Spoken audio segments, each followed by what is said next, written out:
И покрај предупредувањата до граѓаните внимателно да се однесуваат во шумските предели и да не се пали оган на отворен простор, кочанските пожарникари интервенираат на терен речиси секој ден. Последната интервенција беше синоќа во атарот на село Пресека, во местноста Русев гроб. Огнот зафатил поголема површина нискостеблеста шума и мал дел од шумскиот појас.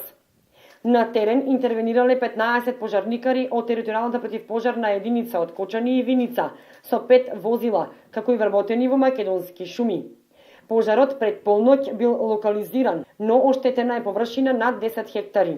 Состојбата на терен се уште се контролира, а со навременото гасење на огнот спречено е негово проширување кон селото Истибања. На локацијата кај село Пресека често се случуваат вакви пожари, а главен предизвикувач е човечкиот фактор.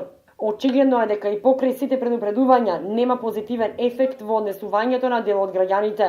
Само во половината од месец август екипите на територијалната противпожарна единица на Кочани имала вкупно 13 интервенции на пожари, а во најголем број случаи се работи за запалена сува трева и страништа.